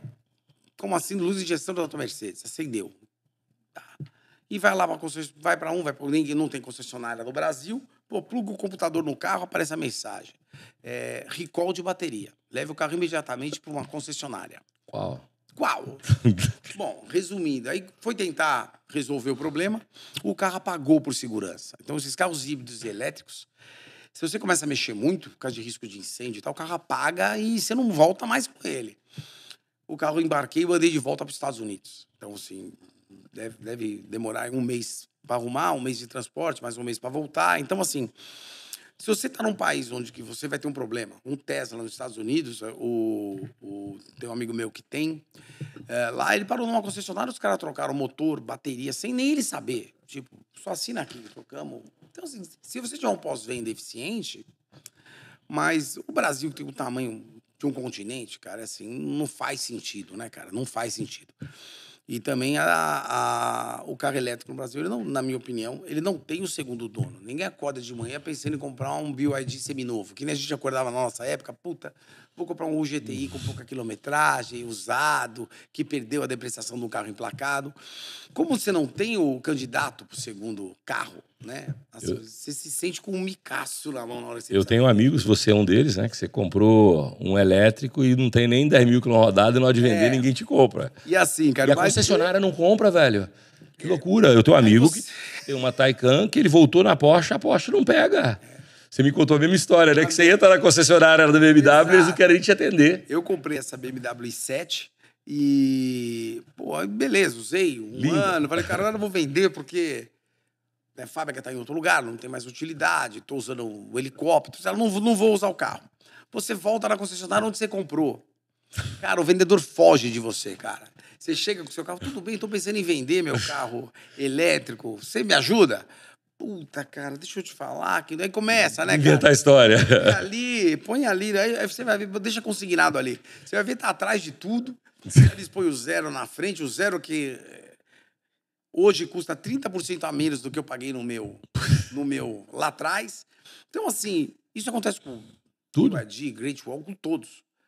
Mas de mais alto valor, né? Ou não? Cara, carro elétrico, o que acontece? As fábricas hoje têm uma capacidade fabril absurda. Tem uma fábrica da Tesla no México que fabrica 4 mil carros por dia. Então, eles precisam vender carro zero. Qual é o core business de uma montadora? Vender carro zero. Então, eles vão fazendo... Como o volume de carro fabricado é muito grande, eles precisam vender. E aí, nesse que eles precisam vender, eles vão fazendo taxa zero, financiamento sem juros, etc. e tal. Isso faz com que você que tem um carro usado, que você não vai poder vender para mim o carro em 24 vezes sem juros. Então, competitivamente, como é que eu vou competir com o carro zero, o carro usado? Eu penso assim, né? Talvez o carro elétrico seja muito bom para o Uber. Esses Seal da vida, esses Carridolf da vida, porque é carro barato agora. Vamos pegar um alto padrão. Você tem Hammer elétrica, você tem i7 elétrica, aí você tem Taycan, aí tem o e-tron. Esses carros, fudeu, irmão. O cara que comprou isso é para ficar o resto da vida. Eu acho que ninguém mais cai nessa. Ninguém cai mais nessa. Eu acho que os primeiros que pegaram o Taycan, pegaram o e-tron, eu acho que assim... Choraram, hein, meu? Choraram. Porque a hora que você chega Os meus amigos choraram. Choraram. Então, é ruim você ter um negócio que você não consegue... Porque carro no Brasil, ele é muito caro. É, isso aí. Todo mundo que comprou um imóvel deu o carro que tinha na troca. Então, a gente nasceu aqui em que uma Saveiro e 90 era o preço do imóvel. Eu andava de Fusca, ia na Volkswagen, a Saveiro era o preço de uma casa. Então, tá enraizado na gente que o carro é um patrimônio. Em países que isso aí que o carro é barato, que a tributação é baixa.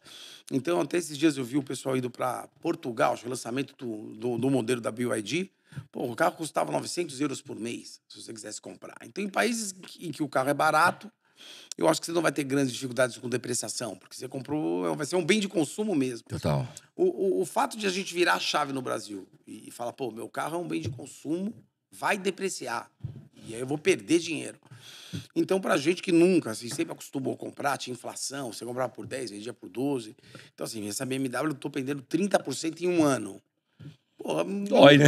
Cara, eu não vou comprar nunca mais. Não me pega nunca mais. Pegou uma vez, eu falei, cara, nunca mais. Nunca mais. E porque também a tecnologia aumenta, assim, essa minha BMW tem 600 km de autonomia.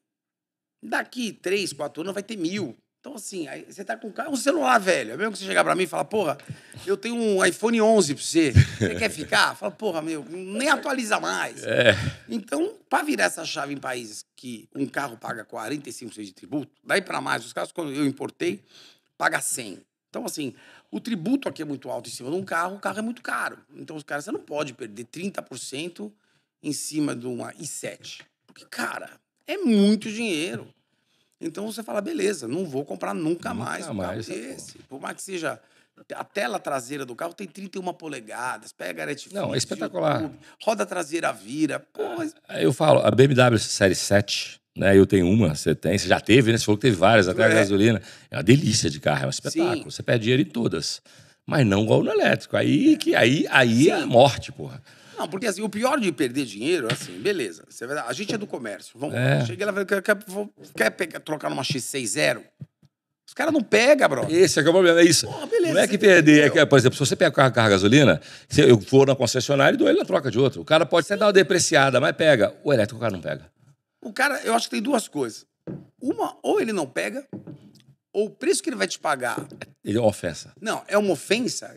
Você conhece o Tecar? Ele tem um... Sim, eu já vi um magrinho, eu já vi ele falando. Ele falando é muito engraçado. Ele fala, tem uma loja de carro bem famosa, ele fala que o jargão entre os lojistas é o seguinte, quanto que você vai pagar no meu elétrico? Ele fala, é fácil, é metade da FIP. Quanto que é a FIP? 800, eu pago 400. Que ele fala que assim, o tempo que ele vai demorar para vender uma Taycan é tanto que o capital vai ficar empatado ali e no final ele vai baixar o preço daqui 7 meses. Então, assim, se você quiser, eu pego pela metade. Então, e é verdade, assim, o carro não tem não tem liquidez. Não tem liquidez nenhuma, cara. E é muito ruim, cara, porque você quer se desfazer de um carro, etc e tal, e a concessionária que te vendeu não te dá a mão naquela hora, tipo, não quer você mais como cliente mesmo. Falando de concessionária, o que a concessionária olha para te homologar? Porque você é homologar de várias. A montadora, né? A concessionária não. A montadora. O que ela olha para ela te homologar e para falar assim, não, esse cara é um revendedor autorizado, é um fabricante autorizado. Fabricante autorizado. Então a gente demorou 12 anos para homologar na Volkswagen, 9 para homologar na Toyota, uns 8 para Honda. Eles analisam inúmeras coisas. Mas isso é uma barreira de entrada para os concorrentes, não? Sim. Vendo por esse lado, sim. Por outro, você tem, às vezes, projetos que a gente pega em que tem algumas empresas querendo vender abaixo do custo para entrar na montadora. E aí, quando você se depara com isso, você precisa tomar alguma decisão. Porque, às vezes, o departamento de compras de montadora, os caras são muito arrojados. Eles estão ali para tentar comprar de graça para prejuízo a tua peça. Então, eles olham inúmeras coisas. Você precisa ter ISO 9000, ISO IATF, ISO 14000, certificações de engenheiros,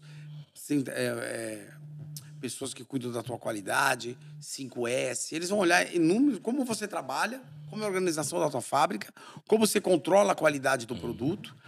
E no nosso caso, mais especificamente, que a gente é autorizado a fazer pintura em peça, que assim, pintura, para ele se autorizar, é muito mais difícil. É mesmo? Porque eu achei que o material era mais difícil. Cara, a pintura, a gente fabrica a tinta dentro da Kitoplastic e... Então, o nosso maior know-how hoje é a fabricação de tinta. A gente fabrica mais de 700 cores lá dentro.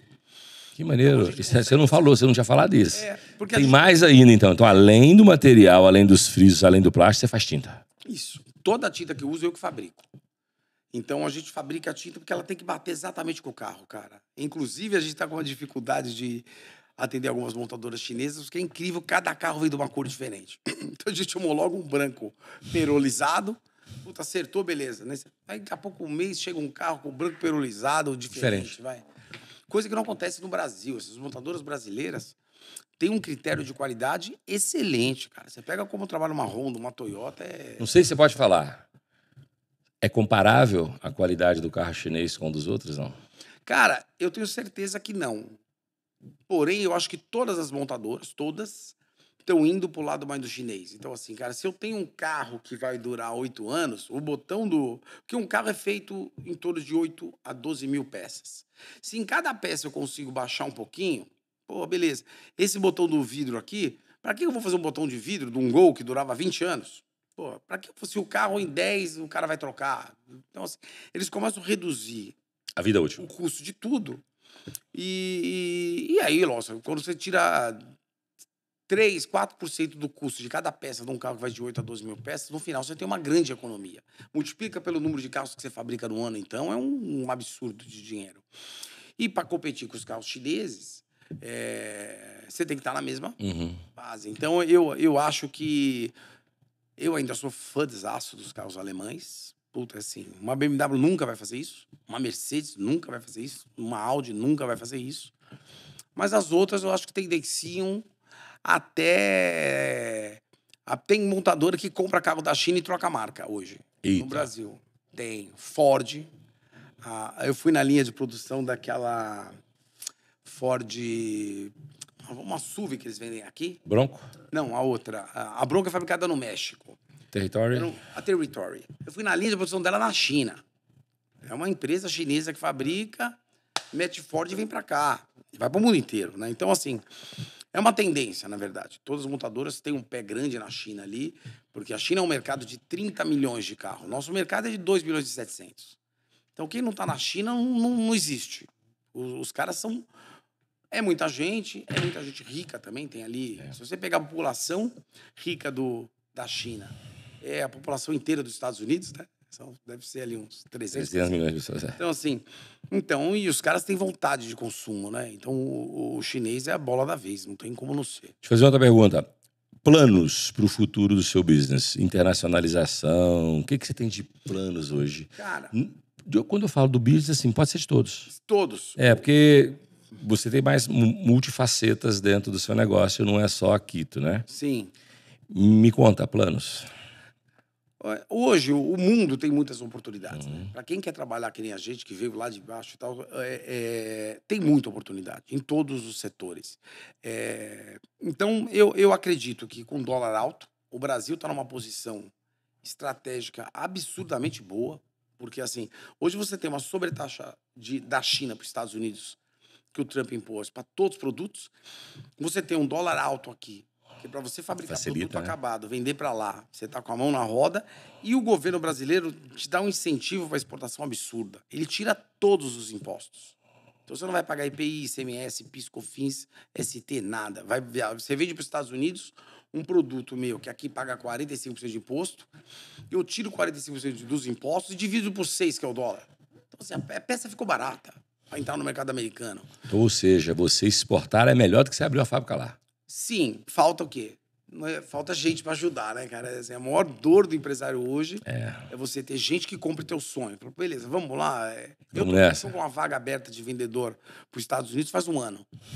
E aí falei, pô, cara, precisa começar, porque assim, o mercado existe, o que a gente fabrica, o mercado americano, se você tiver 0,1% daquilo, é um volume absurdo.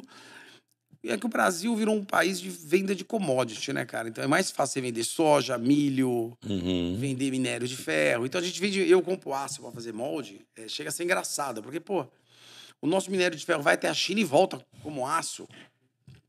E a gente paga aço aqui no Brasil, um dos países mais caros do mundo. Né? Aço que era para ser barato, que a gente é o maior produtor de minério de ferro do mundo. Vai tudo para a China e volta, o aço industrializado. Então, as oportunidades de exportação de produto acabado, poucas pessoas querem fazer, porque quem está fazendo faz com um commodity, que é só tirar da terra e mandar para outro país e o consumo é gigantesco. Mas eu acho que o fato de fabricar produtos aqui, desde fios de porta, tapetes, e vender para o mercado americano, tá super nos planos e eu estou tentando. Você vai tentar, vai abrir. A gente já exporta, achando a pessoa certa, você vai mandar o pau. A gente já exporta pela montadora. Sim. Então, assim, a Jeep do Brasil fabrica o Jeep Commander. Quando eles mandam um lote para a África, quando eles vendem para algum país, automaticamente já liga, mandam uma remessa de tapete, de friso, de engate, de para-barro, fabricam uns 5, 6 acessórios para o Jeep Commander. Cara, uma coisa que eu ia te fazer a pergunta. Dentro do Brasil, né, com essa política de austeridade, com essa dificuldade, quando você trabalha com essas montadoras, com essas empresas de fora, eles têm algum receio dentro dessas novas políticas, da nova tendência que a gente está caminhando, ou não? Sim. Ninguém toca nesse assunto? Cara, eu vou te falar uma coisa que é bacana do segmento, cara.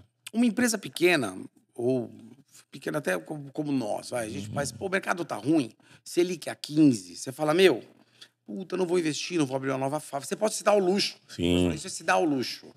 Uma montadora é uma empresa de capital aberto. Vocês têm uma ideia? Se o cara errar ali a mão, falar, não vou investir. Não tem como. Assim, é uma organização tão grande que se o cara parar de investir, o prejuízo é uma coisa surreal. Se você olhar hoje a própria Nissan, a japonesa, ela está tendo hoje, puxa no Google aí, 12 milhões de dólares de prejuízo por dia. Então, assim... No mundo ou só no Brasil? Mundo. Então, assim, uma montadora não pode brincar com o mercado. Eles já sabem que carro eles vão ter daqui a 5 anos e que carro eles vão ter daqui a 10. Não tem como... O desenvolvimento do carro, em ferramentais, se gasta $1 bilhão para um novo modelo. Então, eles precisam acertar o modelo, precisam saber o que carro você vai querer comprar. A própria GM, ela tem esses carros que você vê no Brasil, chama linha GEM, que é Global Emerging Market, que é um carro específico para o mercado emergente. Então, assim, um carro da GM aqui não vende nos Estados Unidos, vende na Índia e Brasil. Então, a GM tem um plano muito bacana. Pô, esse país quer comprar o quê? É comprador de carro elétrico, então eles têm lá uma Blazer elétrica. Pô, esse cara aqui quer um Camaro, tem um Camaro. Uma Cadillac Escalade, eles que fabricam. Pô, o Brasil não. O Brasil, precisa ser um carro turbo, econômico, a gasolina lá é cara, hein? Então, assim, esse é o futuro. Eles têm que ter grandes estratégias, são empresas muito, muito grandes, e não há isso. Não existe, eles não têm a possibilidade de falar, puxa. Então, quando você senta com o pessoal do marketing, de compradores, as metas deles são crescimento mínimo de 15%. Nós vivemos num país inflacionário. Sim. Hoje, com Selic a 15, se você crescer menos de 15, tu está encolhendo. Eu falo isso. Crescer menos de 15, está encolhendo. Quanto tá cresce esse ano? 40. Caceta, velho. Mas uma coisa que a gente fala... E numa base já alta, porra. Qual o tamanho hoje, se você quiser falar, qual o tamanho daqui? Não, a gente fatura hoje 220 milhões por ano. Tu tá crescendo 40, caraca, é bastante. Mas uma coisa que você falou, que eu sempre reforço para todo mundo que quer empreender, são algumas das dicas que eu dou essenciais para quem quer empreender. A primeira é saber vender. Então, assim, quem não sabe vender, melhor não empreender. Total. Conhecimento da parte tributária. Num país em que você tem você pode ter uma empresa simples nacional, lucro presumido, lucro real, você pode ter centros de distribuição. Se você não entender da parte tributária, você já começa morto, né? Então, total. Assim, vai jogar dinheiro fora. Entenda da parte tributária e o conselho que eu dou para todo mundo é o faturamento é legal, mas o difícil é você crescer o seu faturamento e manter seu EBITDA e lucratividade. Isso é. Então, lá atrás, a minha empresa faturava muito menos e você tinha um lucro maior. Crescer perdendo margem é fácil. Estrategicamente, existe uma coisa que é assim. Eu conheço muita gente e já aconteceu comigo, tá? Quando você fatura 10, 12 milhões por ano, a empresa te dá um dinheiro. Aí você fica sonhando em crescer. De repente, você triplica. Você foi para 30. Tu tá ganhando menos dinheiro que tu ganhava quando você tinha 12. Sobra menos. Aí você fala, caraca, peraí. Aí tu entra numa fase da média empresa aí, na casa de 50 milhões, 60, até 100 milhões. Entre 50 e 100 milhões. Que, meu amigo, é sofrido. Por quê? Tu não é pequeno o suficiente para ser provinciano e sobrar dinheiro. E qualquer coisa que tu erra, já começa a perder milhão. Não é um errinho mais de R$1.000, é tudo muito milhão. E crescer é muito mais difícil. Porque você tem um monte de concorrentes, você está no mercado, é muita gente, você tem que contratar. Então, essa fase da média empresa, que eu falo que está ali na casa de 50 a 100 milhões, tem gente que acha que com 50 milhões ele tem uma empresa gigante, né? Não, é pequena. 50 milhões é uma empresa pequena. Você está média na 100. Só que, às vezes, é melhor você ter mais lucro ali e quando você vai crescendo, você vai sofrendo. E eu concordo, venda é vaidade. Pura vaidade. O que importa é o resultado, é a última linha. E esse é o jogo. Eu falei, puta, beleza. Se eu entrar na minha empresa, o comercial falou que bateu a meta.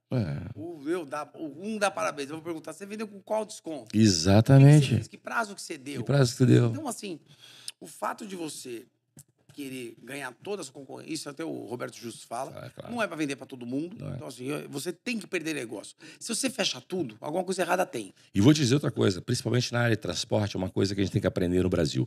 O Brasil é um dos países onde mais quebra transportador e não deveria, porque o nosso principal transporte é modal rodoviário e deveria ser o paraíso das transportadoras.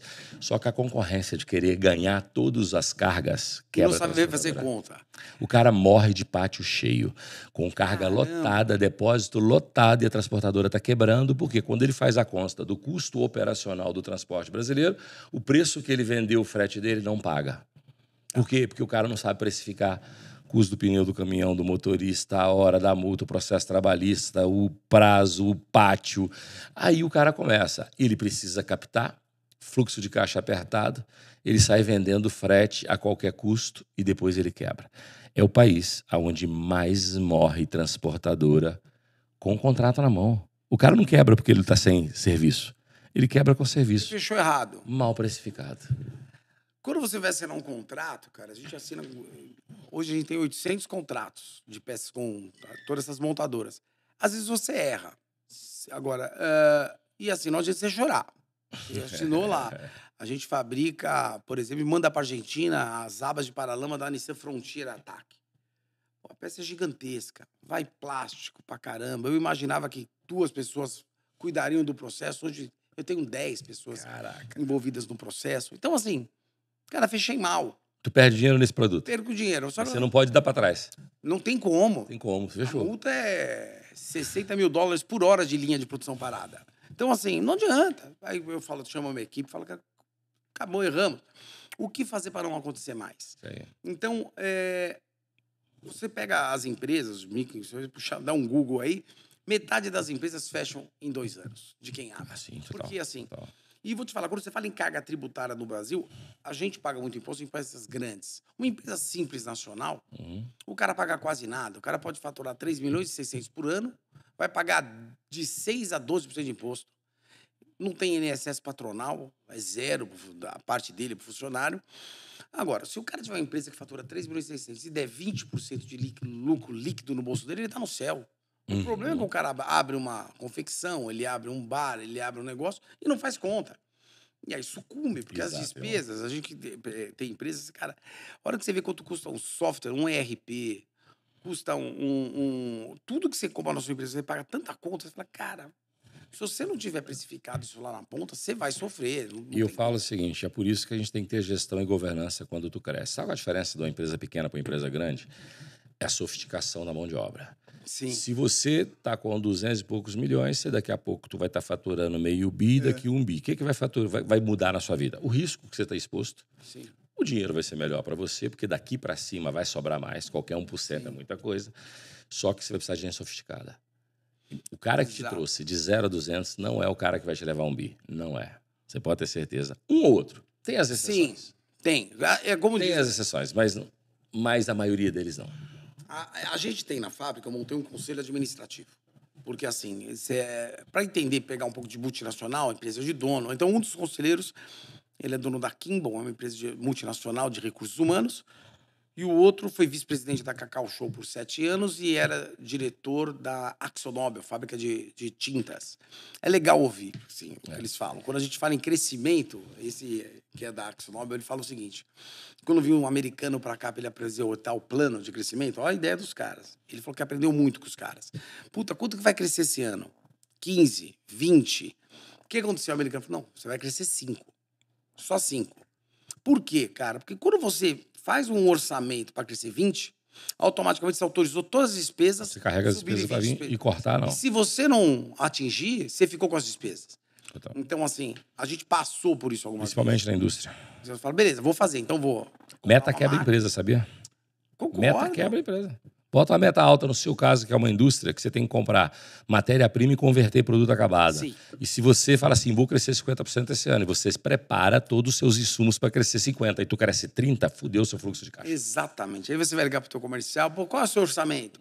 Eu quero mais 8 vendedores, mais 8 carros, mais 8... Aí você compra, dá para a pessoa. Só que se você não atingir sua meta, as despesas estão lá.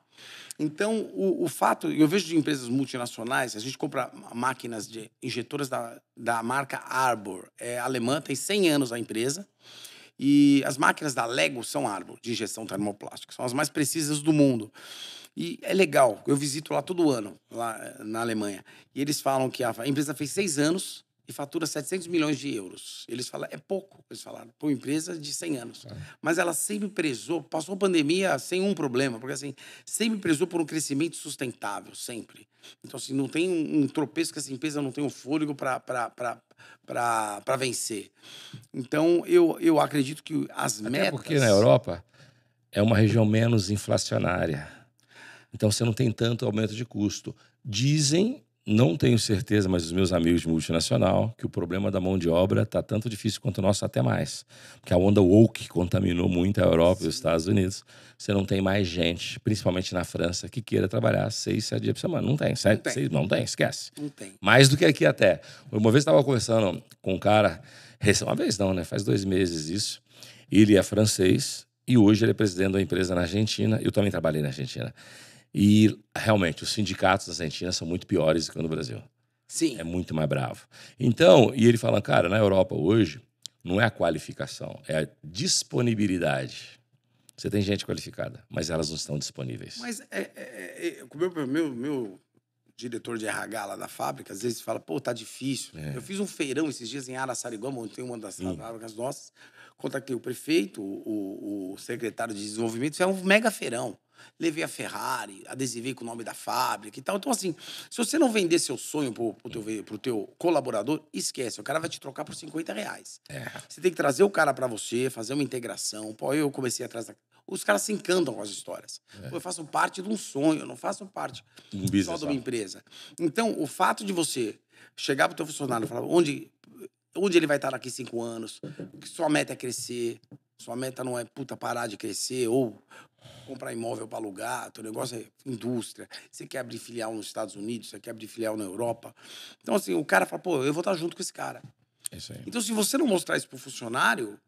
Ele vai embora. Ele vai embora, te troca por... Então, mudou o jeito de contratar. Porque na nossa época, a gente aturou muita coisa que hoje... Eu jamais pedi uma demissão se eu não tivesse outro emprego. A nova geração, não. Ela pede para sair e fica desempregada. Cara, tem uma coragem louca, entendeu? É que existe uma coisa que é assim, pensa, faz uma conta hoje. O cara vai trabalhar hoje, no começo de carreira, quanto ele ganha, para ele ter um carro, casar, ter 2 filhos, uma casa. Cara, quando ele vê que a conta não fecha, porque um piso salarial hoje no Brasil, chão de fábrica, por volta de R$2.200. Na China já está em $800, né?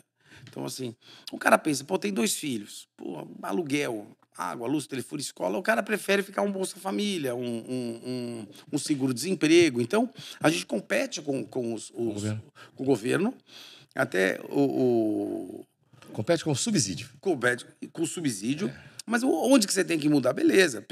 A gente hoje, na linha de produção, é fato que mulheres são mais comprometidas, que as mulheres não largam tudo para trocar de moto, para trocar de carro. O homem está lá com a moto dele, pô, vou pedir demissão, vou receber a rescisão, vou pegar o seguro-desemprego e vou trocar de moto.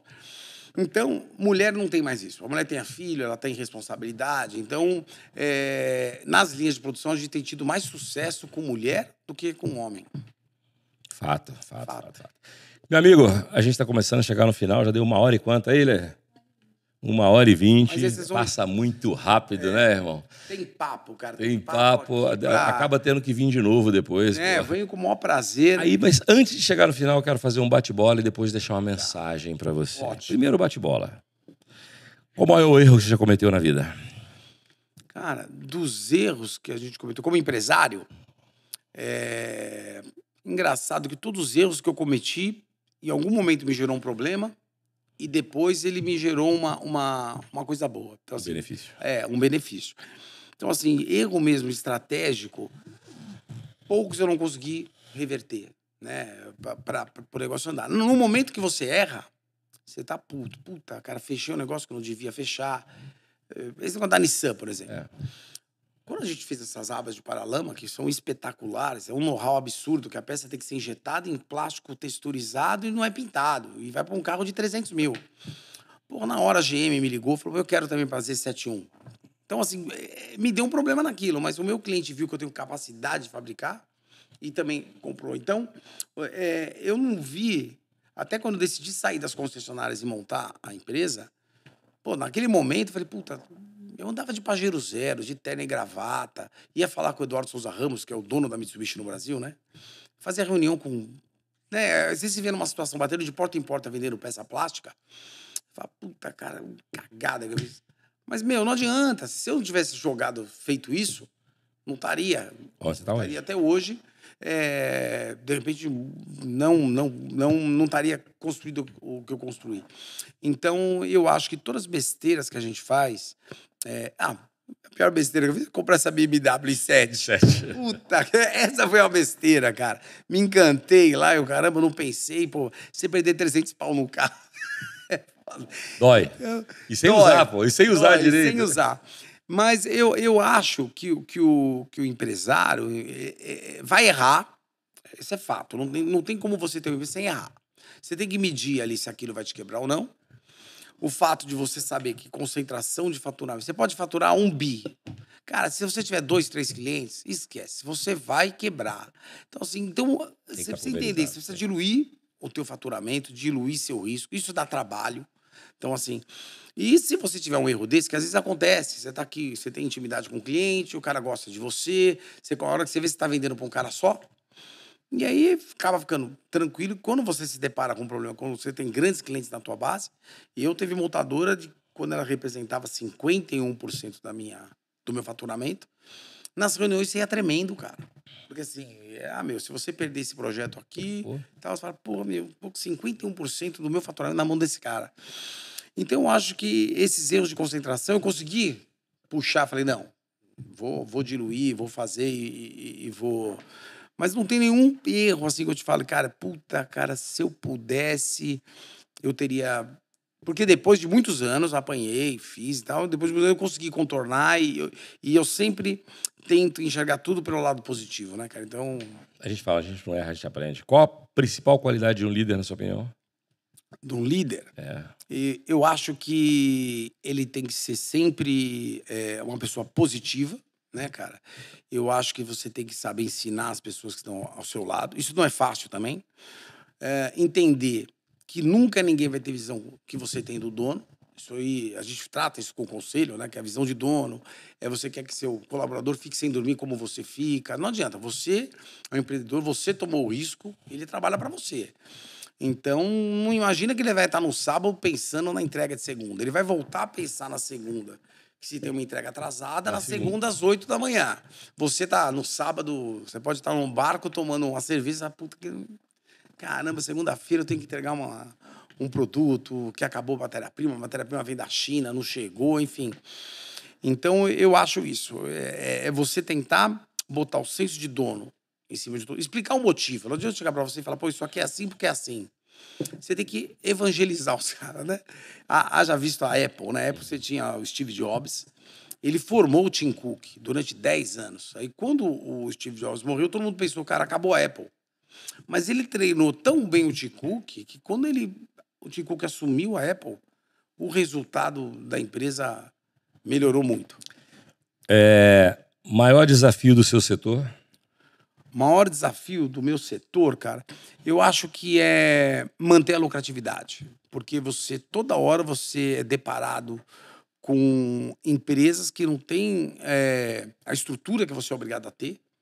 Corpo de engenharia, de design, os maquinários que eu tenho, e pessoas que querem ser homologadas. Eu quero vender, meu sonho é vender calha de chuva para a Toyota, que as calhas de chuva da Toyota todas são minhas. Então, assim, na hora que chega lá, fala, pô, a matéria-prima custa R$50 o quilo. Como é que o cara tá te vendendo uma calha por 60? Não faz sentido. E aí você vai pro comprador e fala, cara, esse cara tá comprando só para homologar. Você quer comprar dele, você compra. Eu não vou vender porque eu já sou seu fabricante. Então, manter a lucratividade, acho que para todos os negócios, né, cara? Manter, crescer com lucratividade. Porque você crescer baixando a lucratividade, você está entrando em risco. Então, eu acho que isso é um desafio não só para o meu setor, mas eu acredito que para todos. E ter coragem de investir, porque assim, quando você tem uma capacidade fabril, que ela está apurada, você já está no seu limite, você conseguir ter coragem de montar uma nova empresa, uma nova fábrica, com uma taxa Selic a 15%. Então, você fala, puta, vou entrar, vou deixar dinheiro parado, espero o mercado... O mercado não vai melhorar nunca. Nunca. Não vai melhorar nunca. Vai variar, mas para Como melhorar... eu brinco, eu sou o filho da crise, né? Desde que eu nasci, isso aqui tá ruim. Eu nunca vi alguém falar, mano, tá... Tá voando. Então, assim, é isso. Vamos lá. Dando um livro, um recurso ou alguma coisa que impactou sua vida. Aquilo que você fez, falou, uau. Cara, eu acho que o jeito que eu sempre levei o empreendedorismo, que está na minha veia. Então, esses dias eu vi um pessoal que trabalhava comigo na Mitsubishi, quando eu saí de lá, em 2005,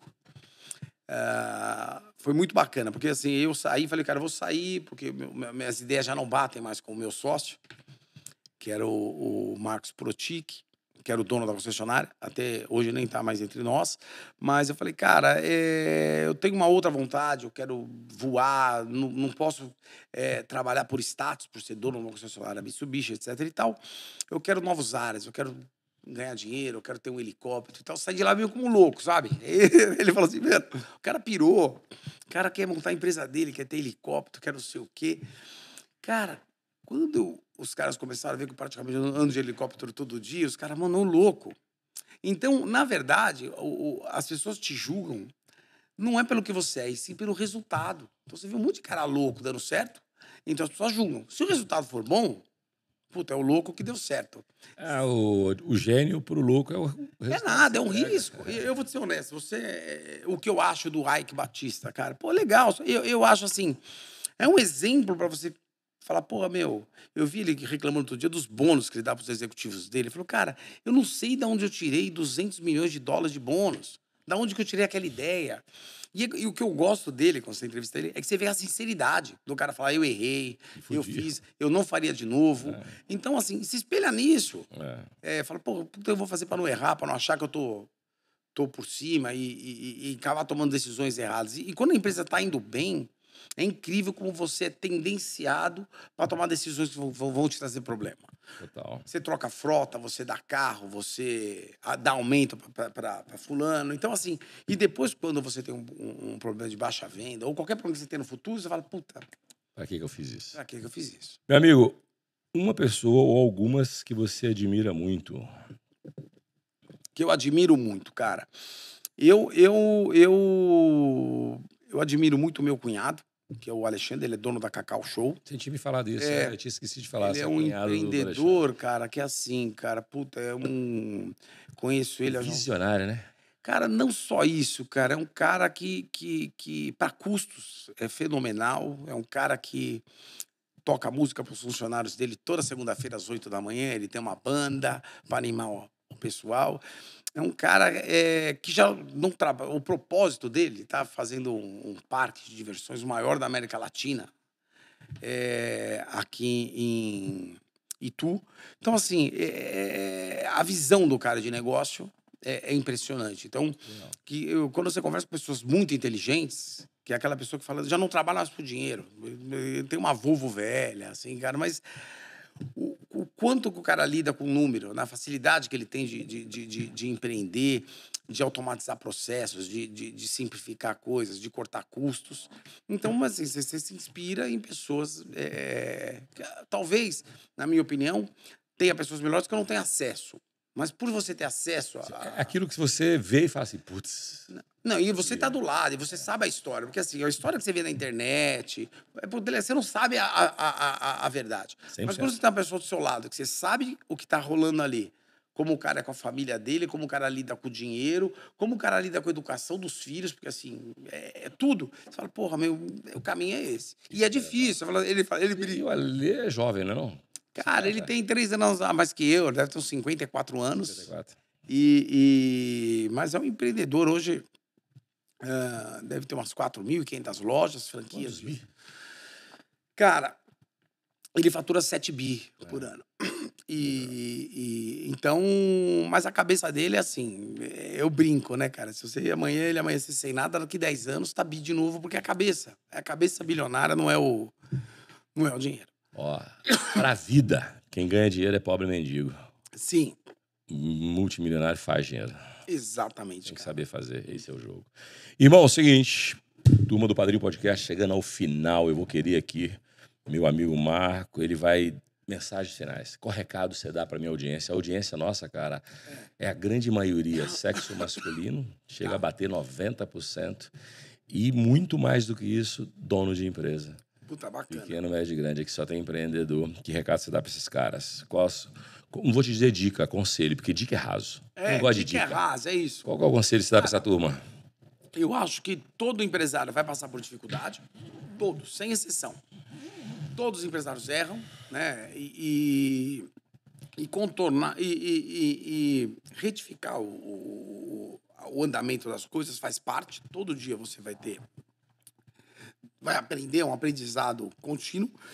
E que você, quando abrir um negócio ou estiver nele, saber para preservar sua lucratividade, tomar cuidado com pensar só em faturamento, cortar despesa que nem unha, corte todo dia.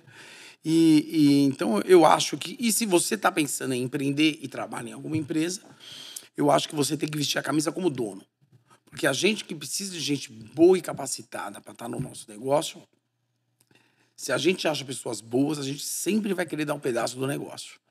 Então, porque você precisa de pessoas que tenham um senso de dono. Então, você estava comentando outro dia sobre... o fato de ganhar dinheiro. Tem presidente de empresa, se você pegar o salário do presidente da Localiza, eu acho que é 2,5 milhões por mês. O bônus dele. Então, assim, empreender... Tem cara de 60 milhões de reais por ano aqui como presidente. Você tem conselheiro de 60 milhões por ano. Exato. Então, assim, o lance não é vou empreender para ganhar mais e trabalhar menos. Pelo contrário, você vai trabalhar feito louco. Mas se você tiver um propósito, gostar do que você faz, é o propósito. Se você empreender por dinheiro... Você não vai trabalhar, você vai se divertir. Exatamente isso. Então, você se diverte, fala a verdade. Eu também acho uma outra coisa, é o seguinte, empreenda no que você conhece. Então, assim, eu mexia com carro. 100%. Qual o melhor lugar para você pôr seu dinheiro? Naquilo que você domina. Você conhece. Então, assim, eu botei dinheiro no meu negócio. E já me chamaram para criar avestruz, já me chamaram para... fazer crematório, cara, eu não entendo, não é a minha. Me chamaram para ter padaria. Falei, rapaz, eu não sei fazer pão e ultimamente eu não estou nem comendo. Isso, exato. Então, assim, eu gostei desse luz, o cara veio com aquelas planilhas em PowerPoint, não, precisam de um sócio investidor. Falou, cara, obrigado. Então, se você não entende, cara, não entra. Todo dia alguém me oferece um unicórnio. Eu falo, voa. Não, tem chifre. Não, então faz ele voar, bota chifre e depois conversa, velho. Exatamente isso. A gente que sabe do mundo real, né? Fala, pô, meu, não... A gente sabendo, toma susto? E não sabendo, então, não entendendo o negócio. Com certeza absoluta. Eu acho que o maior recado que a gente pode dar para todo mundo, eu acho que é, cara, se você tá numa empresa, cara, veste a camisa, seja parceiro do dono da empresa. Qualquer dono de empresa um pouco inteligente que vai para frente, ele olha quem tá do lado dele, cara. Total. Então ele vai te valorizar. Às vezes, não no tempo que você quer, né? Talvez demore um pouco mais. Porque as pessoas, às vezes, têm uma urgência de resultado, né? Então, o cara tá na tua empresa, hoje o mundo mudou. O cara tá no LinkedIn procurando emprego na tua empresa. Então, assim, eu pego o currículo, vejo que o cara ficou 1 ano numa empresa, 2 na outra, eu já nem contrato. Então, assim, o cara tem que criar raiz. A gente, para ter sucesso nas empresas que a gente trabalhou, demorou anos, a gente soube esperar. Né? Então, espere, vá atrás, estude. E hoje, eu acho que, como pouca gente quer trabalhar, tem uma dificuldade das pessoas acharem que tudo é muito fácil. Quem quer trabalhar, cara, se destaca muito mais fácil do que na nossa época. Na nossa época, todo mundo trabalhava. Pensa nisso. Verdade. Todo mundo ralava. Verdade. Hoje, cara, você tem dificuldade para contratar, então 10% quer ralar. Então, quem quer ralar não tem como não decolar. Assim, eu nunca vi ninguém focado, que trabalha certo, no ser valorizado numa empresa ou no montar um negócio dar certo. Então, eu acho que o recado é esse. Meu irmão, te dar um presente aqui da Capital Upgrade. Capital Upgrade é um braço de educação dos meus negócios. Demais, se você precisar de desenvolvimento executivo e intelectual, a gente trabalha com desenvolvimento humano. Não é porque é uma empresa que é braço dos meus negócios, mas hoje, em termos de gestão, capacitação, Capital Upgrade é uma das melhores do Brasil. Demais. E aí eu falo com o cara, se o cara está precisando fazer turnaround, melhorar a empresa, o Grupo Optimize. Lá dentro do Grupo Optimize você tem desde contabilidade, auditoria, consultoria, marketing, jurídico tributário, jurídico para stressing. Tudo aquilo que você precisa para melhorar o seu negócio, você está no Grupo Optimize e a parte educacional é a Capital Upgrade. Irmão, muito obrigado. Ótimo. Obrigado pelo carinho especial aí. E eu ainda vou lá ver sua fábrica, a gente combina. Combina, né? Vamos, não vai. Aí quando eu vou, não acho ele vai, não me acha. Mas essa visita vai sair. Vai sair, tá prometida aqui em público. Nós vamos lá. Fabrica uma peça. Exatamente. Molde, design, injeção, pintura. Você vai adorar. Exatamente. Você vai adorar o processo fabril. E eu sou apaixonado por indústria. Tá na veia, entendeu? Então eu tenho certeza que eu vou gostar. Galera do Padrinho, obrigado pela audiência. Se você ainda não está inscrito no canal, inscreva agora. E se você não faz parte do clube de membros, entra no clube de membros do Padrinho, porque educação tá lá pro clube de membros. Conteúdo específico só para quem é membro do canal. Então, abraço grande e até a próxima.